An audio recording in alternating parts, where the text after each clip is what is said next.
எல்லாருக்கும் வணக்கம். Welcome to ருசியோரிசி. இன்றைக்கி நம்ம ருசியோரிசி சேனலில் பார்க்க போகிறது, நாளைய தினம் நமக்கு சனிக்கிழமையோடு சேர்ந்து வரக்கூடிய வைகாசி மாதத்தினுடைய வளர்பிறை பஞ்சமி இல்லைங்களா.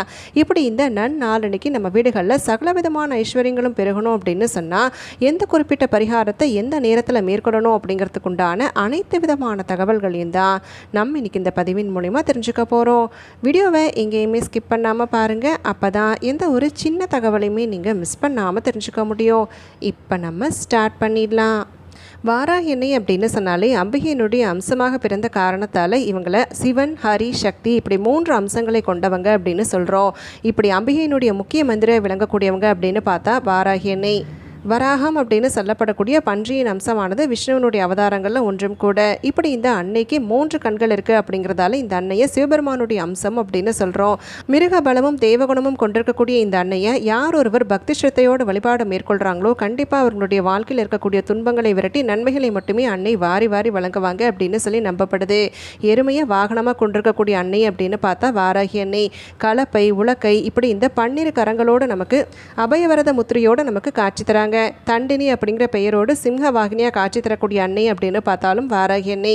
இப்படி இந்த வாராகி அன்னையை குறிப்பிட்டு வளர்பிறை பஞ்சமி நாட்களில் வழிபாடு மேற்கொள்ளும் பொழுது கண்டிப்பாக நம்மளுடைய வாழ்க்கையில் இருக்கக்கூடிய சிக்கல்கள் தீரும், தடைகள் விலகும், தீராத பகைகள் அனைத்துமே தீருவதற்குண்டான அருள் கிடைக்கப்பெறும். பஞ்சமி திதிகள்லேயே இந்த வளர்பிறை பஞ்சமி அப்படின்னு சொல்லும் பொழுது பெரும்பாலும் நிறைய ஆலயங்களில் வாராகி அம்மனுக்கு சிறப்பான முறையில் வழிபாடுகள், பூஜைகள், அபிஷேகங்கள் இது அனைத்துமே நடைபெறும்.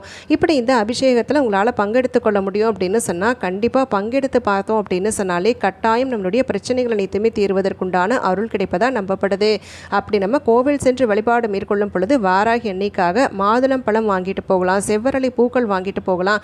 இப்படி நம்ம இந்த பொருட்களை கொடுத்து நம்ம நல்லெண்ணெய் தீபம் ஏற்றி வைத்து, அதாவது சிவப்பு திரியிட்ட நல்லெண்ணெய் தீபத்தை ஏற்றி வைத்து வழிபட்டோம் அப்படின்னு சொன்னாலே பிரச்சனைகள் அனைத்துமே தவிடுபடியாவதற்குண்டான அருளை அன்னை வழங்குவாங்க.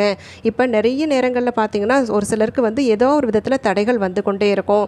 அப்படி அந்த தடைகள் விலகணும் அப்படின்னு சொன்னால் ஒற்றைப்படை எண்ணிக்கையில் வர மாதிரி விரலி மஞ்சளை மாலையாக கட்டி கோவில் செல்லும் பொழுது வாராகி அன்னைக்கு சாற்றுவது அப்படிங்கிறத செய்துக்கோங்க. இப்போ கோவிலுக்கு போக முடியல அப்படின்னு சொல்லக்கூடியவங்க வீட்டில் இருந்தபடியே வழிபாடு செய்யும் பொழுது கூட இந்த விரலி மஞ்சள் மாலையை கட்டி அணிவிப்பது அப்படிங்கிறத செய்துக்கலாம். மாதுளம்பழம் வைத்து வணங்குவது அப்படிங்கிறத செய்துக்கலாம். இப்படி நம்ம செய்யும் பொழுது கண்டிப்பாக அகல் விளக்கில் நல்லெண்ணெய் விட்டு சிவப்பு திரியிட்ட தீபத்தை ஏற்றுவது அப்படிங்கிறத செய்துக்கோங்க. இப்போ கோவில் சென்று வழிபாடு செய்யக்கூடியவர்களும் சரி, இல்லை வீட்டில் இருந்தபடியே வழிபாடு செய்ய போகிறீங்க அப்படின்னு சொன்னாலும் சரி, நமக்கு இருக்கக்கூடிய ஏதாவது ஒரு சில பணம் சார்ந்த பிரச்சனைகள் தீரணும் அப்படின்னு சொன்னால் இப்போ நான் சொல்லக்கூடிய இந்த அற்புதமான பரிகாரத்தை கட்டாயம் மேற்கொள்வது அப்படிங்கிறது செய்யணும். நாளைய தினம் மாலை நேரத்தில் அந்த 6 மணிக்கு மேலே நம்ம வீட்டில் விளக்கேற்றி வழிபாடு செய்யும் பொழுது இப்போ நான் சொல்லக்கூடிய பரிகாரத்தை மேற்கொண்டாலே கண்டிப்பாக நம்மளுடைய முன்னேற்றம் அப்படிங்கிறது படிப்படியாக இருக்கும். இந்த பரிகாரத்துக்கு நமக்கு முக்கியமாக தேவை என்ன அப்படின்னு பார்த்தீங்கன்னா, வெற்றிக்கு வித்தாகும் வேர் அப்படின்னு சொல்லி பார்த்தா அது வெட்டிவேர். வெட்டிவேர் அப்படிங்கிறதே வாராகி அன்னைக்கு உகந்த வேர் வகைகள்லையும் ஒன்று. நிறைய பேர் வெட்டிவேர் மாலையை இந்த பஞ்சமி தீதி நாட்களில் வாராகி அன்னைக்கு கட்டி அணிவிக்கக்கூடிய வழக்கமும் இருக்கும். அதையும் நம்ம செய்யலாம். இந்த பரிகாரத்துக்கு வெட்டிவேர் பயன்படுத்தணும் அப்படின்னு சொன்னால், அதுவும் இந்த பஞ்சமி தீதி நாளன்னைக்கு வாராகி அன்னைக்கு உகந்த வெட்டிவேரை பயன்படுத்தி பரிகாரம் மேற்கொண்டாலே கை மேலே பலன் கிடைப்பதில் சந்தேகமே இல்லை. வெட்டிவேரை கொஞ்சமாக நீங்கள் பூஜைக்குண்டான தட்டில் எடுத்துக்கோங்க. வெட்டி வேற எடுக்கும் பொழுதே நல்லா நினச்சிட்டு கொஞ்சம் ஈரப்பதம் இருக்கிற மாதிரி எடுத்துக்கிட்டாலே அதனுடைய நறுமணம் அந்த இடத்துல நிறைந்திருக்கும். அதனால் இந்த ஒரு விஷயத்தையும் நீங்கள் கண்டிப்பாக செய்துக்கணும். நனைத்த வெட்டி வேற பூஜைக்குண்டான தட்டுக்கு மேலே வச்சுட்டு அதுக்கப்புறமா நீங்கள் 3 1 நாணயம், இந்த நாணயத்தை வேற எந்த பரிகாரங்களுக்கும் பயன்படுத்தியிருக்க கூடாதுங்க. புதுசாக நீங்கள் உங்களுடைய பர்சிலிருந்து எடுத்து பயன்படுத்துவது அப்படிங்கிறத செய்யணும். இப்படி நம்ம செய்துட்டு 3 1 நாணயத்தையும் வெட்டி வேருக்கு மேலே வைப்பது அப்படிங்கிறத செய்திருங்க. இப்படி நம்ம செய்ததுக்கப்புறமா வாராகி அன்னைக்குரிய காயத்ரி மந்திரத்தை சொல்வது அப்படிங்கிறத செய்யணும். வாராகி அன்னைக்குரிய காயத்ரி மந்திரம் பார்த்தீங்கன்னா, ஓம் ஷியாமலாயாய் வித்மகி ஹலஹஸ்தாய் தீமகி தன்னோ வாராகி பிரசோதியாத் அப்படிங்கிற இந்த காயத்ரி மந்திரத்தை குறைந்தது நீங்கள் 3 முறை சொல்லணும். அதிகபட்சமாக 108 முறை சொல்லலாம். 3 முறையிலேருந்து 27 முறை வரைக்கும் கூட நீங்கள் சொல்லி வெளிப்படுவது அப்படிங்கிறத செய்துக்கலாம். மொத்தத்தில் பார்த்தீங்க அப்படின்னு சொன்னால் இந்த குறித்த நேரத்தில் நம்ம வெட்டி வேருக்கு மேலே நாணயம் வைத்து இந்த மந்திர உச்சாரணம் மேற்கொள்ளும் பொழுது கண்டிப்பாக வாராகி அன்னையினுடைய பரிபூர்ண அருளானது கிடைக்கப்பெறும் அப்படின்னு சொல்லி நம்ப நம்பப்படுது. இப்போ நிறைய பேருடைய வீடுகளில் வாராகி அன்னையினுடைய திருவுருவப்படமோ விக்கிரகம் எது வேணாலும் வைத்திருப்போம். இப்படி இருக்கக்கூடிய பட்சத்தில் வாராகி அன்னைக்காக நான் சொன்ன மாதிரி விரலி மஞ்சள் மாலையை கட்டி அணிவித்து செவ்வரளி பூக்களை கொண்டு அலங்கரிப்பது அப்படிங்கிறத செய்துட்டு கண்டிப்பாக சிவப்பு நிற வஸ்திரத்தை வைப்பது அப்படிங்கிறத செய்யணும். இப்போ தாம்பூலம் வைப்பது அப்படிங்கிறத ஒரு சில அம்மன் வழிபாடுகளில் நம்ம பார்த்துருப்போம். நம்ம ஆடி மாதத்தில் வரக்கூடிய வெள்ளிக்கிழமை நாட்களையும் அம்மனுக்காக நம்ம கட்டாயம் பார்த்திங்கன்னா இந்த தாம்பூலம் வைக்கக்கூடிய வழக்கமும் இருக்கும். அப்படி அந்த மாதிரி தாம்பூலத்தில் சிவப்பு நிற வஸ்திரத்தை சமர்ப்பித்து அதுக்கு மேலே ஒரு விரலி மஞ்சளையும் வைத்து பூ வெற்றிலை பாக்கு பழம் இது அனைத்தையுமே வைப்பது அப்படிங்கிறத செய்யணும்.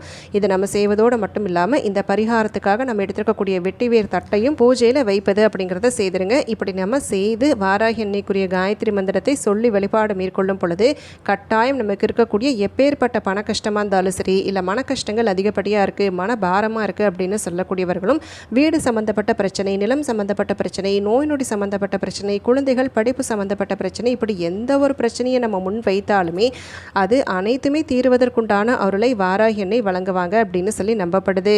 இப்படி இந்த பூஜை அனைத்துமே நிறைவடைந்ததுக்கு அப்புறமா நீங்கள் பூஜையில் வைத்து வழிபாடு செய்த அந்த மாதுளை முத்துக்கள் இல்லை ஏதாவது ஒரு சில வாராகி அன்னைக்கு உகந்த நெய்வேத்தியங்கள் எது வைத்திருந்தாலும் அதை நீங்கள் வீட்டில் இருக்கக்கூடிய அனைவருக்குமே பகிர்ந்து கொடுப்பது அப்படிங்கிறது செய்திருங்க.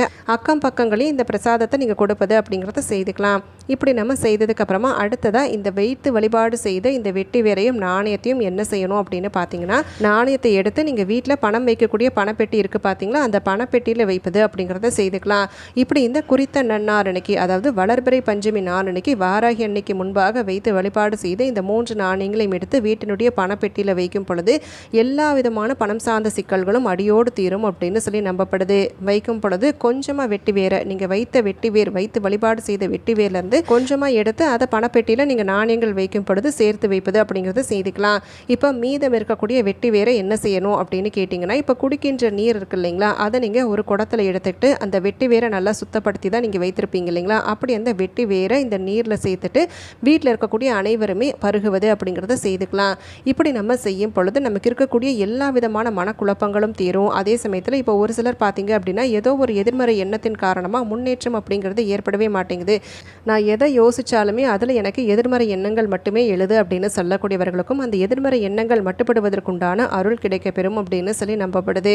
அதே போல் இந்த நீர் பார்த்தீங்க அப்படின்னாக்கா முழுக்க நம்மளே பயன்படுத்தணுங்கிற ஒரு அவசியம் இல்லை. கொஞ்சம் கொஞ்சம் நீங்கள் பருகிட்டு மீதம் நீர் இருக்குது அப்படின்னு சொன்னால் வெட்டி வேரோடு சேர்த்து இப்போ விவசாய நிலம் இருக்குது அப்படின்னு சொல்லக்கூடியவங்க இந்த விவசாய நிலத்தில் நீங்கள் விடுவது அப்படிங்கிறத செய்துக்கலாம். இல்லை வீட்டில் செடிகள் வளர்க்குறீங்க அப்படின்னு சொன்னால் அந்த செடிகளுக்கு நீங்கள் ஊற்றுவது அப்படிங்கிறத செய்துக்கலாம். நில சிக்கல்கள் இருக்குது அப்படின்னு சொல்லக்கூடியவங்களும் இந்த குறிப்பிட்ட நீரை விசேஷ நீரை பார்த்தீங்க அப்படின்னாக்கா அந்த நில சிக்கல் இருக்கக்கூடிய நிலத்தில் நீங்கள் தெளித்து விடும் பொழுது கட்டாயம் அந்த சிக்கல்கள் அனைத்துமே தீர்வதற்குண்டான அருள் கிடைக்கப்பெறும். வீடு சம்மந்தப்பட்ட பிரச்சனைகளுக்கும் தீர்வு காணணும் அப்படின்னு சொன்னால் இந்த நிலம் இருக்கும், ஒரு வேளை வீடு கட்டுவதற்குண்டான யோகம் ஏற்படாமல் இருக்கும். அப்படி அந்த நிலத்துக்கு மேலே நீரை தெளிக்கும் பொழுது கண்டிப்பாக படிப்படியாக நம்மளுடைய வாழ்க்கையில் முன்னேற்றம் ஏற்பட்டு அந்த வீடு கட்டணுங்கிற ஆசையானது நிறைவேறுவதற்குண்டான அருள் கிடைக்கப்பெறும். மொத்தத்தில் இந்த வளர்பிறை பஞ்சமி அப்படிங்கிறது நம்ம வீட்டில் வளங்கள் சேர்வதற்குண்டான அருளை பெறக்கூடிய பஞ்சமி. அதனால் இந்த ஒரு அற்புதமான வாய்ப்பை தவற விட வேணாம். இப்போ நம்ம இந்த பதிவின் மூலயமா சகலவிதமான நன்மைகளும் நம்மளை வந்து அடையணும் அப்படின்னு சொன்னால் வெற்றிக்கு வித்தாகும் வெட்டி வேரை பயன்படுத்தி இந்த குறிப்பிட்ட சனிவார பஞ்சமி நாளின் பொழுது எந்த மாதிரியான பரிகாரத்தை எளிமையான முறையில் மேற்கொள்ளலாங்கிறதுக்குண்டான அனைத்து விதமான தகவல்கள் எல்லாமே தெரிஞ்சுக்கிட்டோம். கட்டாயம் இந்த பதிவு அனைவருக்குமே பயனுள்ளதாக அமைந்திருக்கும்னு சொல்லி நினைக்கிறேன். அப்படி பயனுள்ளதாக இருக்கக்கூடிய பட்சத்தில் உங்களுடைய ஃப்ரெண்ட்ஸ் அண்ட் ஃபேமிலிக்கும் தவறாமல் ஷேர் பண்ணுங்கள். அவங்களும் இந்த தகவல்கள் அனைத்தையுமே பார்த்து பயன்பெறட்டும். நாளைக்கு மறுபடியும் ஒரு அட்டகாசமான பதிவோடு உங்களை நான் சந்திக்கிறேன். அது வரைக்கும் நன்றி, வணக்கம்.